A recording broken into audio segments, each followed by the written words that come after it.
But more important than feedback, what do you call it when you put someone in trance, take them out, put them in trance, take them out, put them in trance, take them out, and so on? Fractionation. What does fractionation do? What's the greatest value of fractionation? It what? It trains for trance. It deepens the trances. Each cycle, it goes deeper and deeper and deeper. Every time they go into a trance, they're learning the skill of trance, and it makes it easier for them to go even further. Does it kind of make sense, guys? Yeah. Is that the same effect as the frustration? So is that the same effect as a frustration? Yeah. If you think about the frustration, the way we did it, at least on day one, I think it was, all the way back then, you know, if you can still remember then.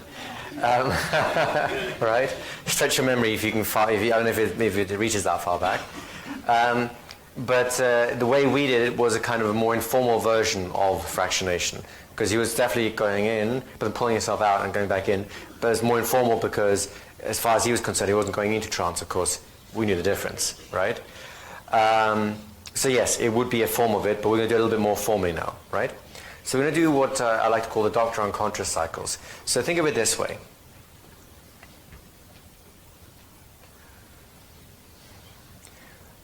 What if everything a person was doing was proof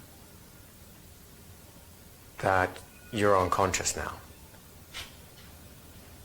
Is there any way out of a bind like that? Think about it carefully. You're unconscious now? That sigh, where did that come from? Did you choose to do it? Did you think to yourself, it's time to have a nice sigh? And who just laughed? Of course, you're forcing that laugh, were you not? Or was something else going on here? Some of you are showing the nice comfort of a great hypnotic subject. Some of you are forgetting to move. Your unconscious mind starting to peek forward. You can smile at recognition consciously, and yet unconsciously. That's right.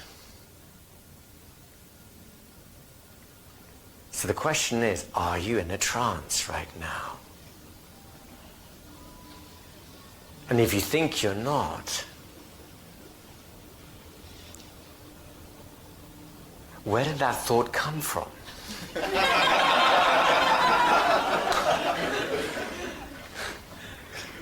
Are these sufficient examples of how a doctor unconscious might talk to a patient that doesn't really know, what's happening with them, right?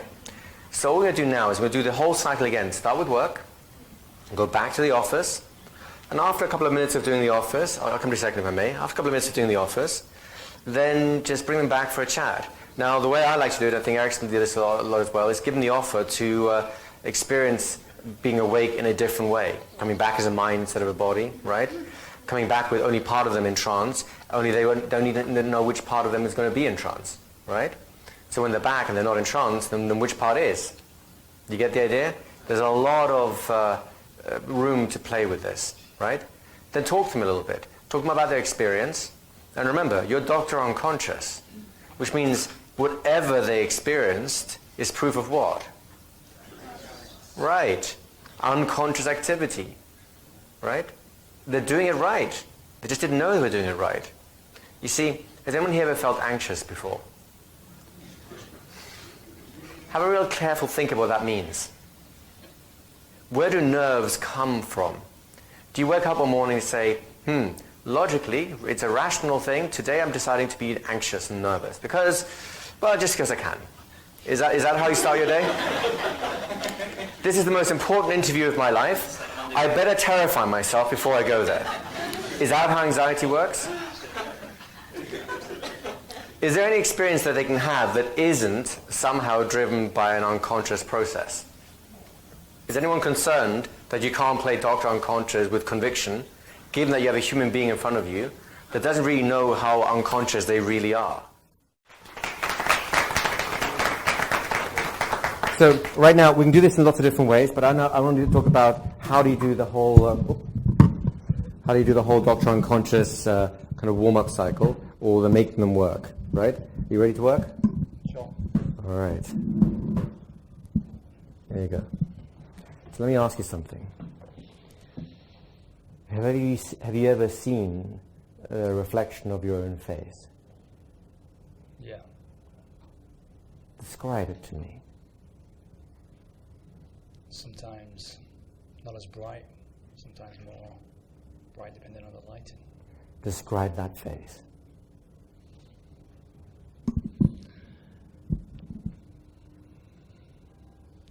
Usually when I'm looking at the reflection, it's when I'm doing like a meditation, I'm looking at my eyes. Describe those eyes. I can see, over there. I can see the greeny blue hazel colour. That's right. The color. What else can you see Then I just in usually that mirror? focus on the void in the pupils. That's right. Close your eyes and learn something. So is that him working? Was there work going on there? Yeah. Was the work directly linked to the idea of dissociation? What was the question? Who hasn't seen their reflection? Who is the person in the reflection? Is it really? So how come you're seeing yourself if it's you? That means either you're dissociated and you're looking at your own body, or someone else in there. That's right, Mania. You're starting to get it now. You can be the person in the mirror if you want, or you can be the person looking at the mirror. Which would you rather be? The person looking in the mirror. Then who's the person in the mirror that you're looking at? It's the really handsome guy. It's the really handsome guy. That's right. Do you see how quickly merging the MW principle with just simple questions of natural, everyday examples of dissociation can really set someone up for success? Does that make sense, guys? So thank you very much, first of all. Robin, just give me a round of applause. Thank you.